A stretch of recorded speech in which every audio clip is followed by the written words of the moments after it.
What is it like now, seeing the likes of your single Lights, which was released back in 2010 originally? It sort of found a new life for itself on TikTok. What has it been like seeing the next generation of music lovers rediscover it now through social media? The craziest thing is like meeting, I might meet a young fan at the airport or in a shop or somewhere, and they're like, "Oh my God, I love your song Lights." I'm like, "What?"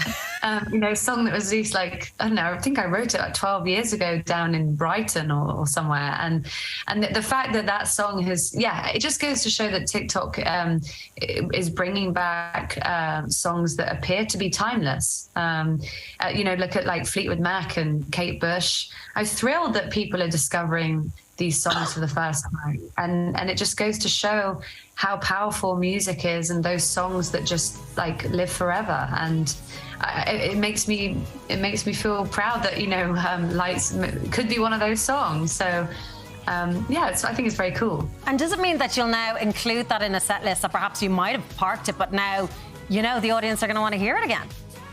You know what? I thought, oh, yes, I've got away with it. I never have to sing that song again. It's so hard to sing. It just goes all like, I had away then. It's all over the place. So I was like, yes, I don't have to play it again. But now, yes, I have to actually bring it back into my set. Like, God damn it. Yeah. Oh, that's great. We love that we got a little sample there. Thanks for that. Yeah, oh my God, it was incredible. Yeah, Lights is a really good song, and at least your work isn't going to waste, and the new generation get to experience the initial Ellie Goulding songs, because you're one of the biggest pop artists of our generation. But we nearly didn't have you as a singer, Ellie. I believe you were going to go into politics at one stage. Yeah, God knows why. My first like work experience was at the Houses of Parliament, actually. I did want to go into politics. Would I want to do it now? Probably not.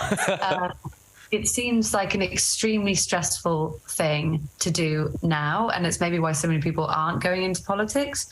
There are so many things being thrown at politicians thank God I didn't go into that. Well, I think if we can see Matt Hancock end up in the jungle, we could absolutely see Ellie Goulding as an MP. Can you tell us, what was it like when you were starting out in the industry? Because you were writing songs from such an early age that things started happening for you quite quickly. How did you find navigating the music industry as basically like a teenager then? How did you find it back in the day? It wasn't, I won't lie, it wasn't the easiest thing in the world to navigate. I didn't really know what I was doing. All I knew is that I wanted to make songs, and I didn't have a recording studio. So in order to do that, I'd have to, go and work with other people in their studios. That's quite a vulnerable place to be in when you're really young. And, I was naive. I didn't really know any better. So I didn't really know what was right and what wasn't right. And I think a lot of young female musicians experience the same thing.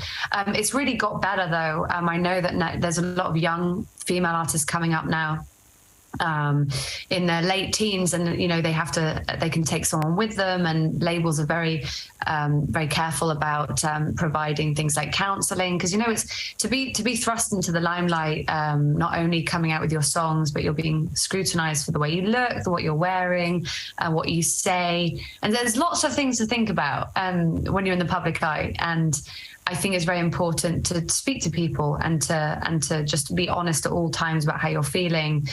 And then, that really helps, and you can just about kind of balance everything. But yeah, in those days, God, we didn't have any of that. So I probably spent a few years just being very confused, very all over the place. But, I've got to a point now where I've been doing it long enough that I sort of know my boundaries. I know what I need to do to calm myself, to make sure that I can do my job whilst keeping, my mental health in check. Yeah, you do it beautifully. Even the way we actually know so little about your private life, it's absolutely perfect. You seem to navigate it just the right way.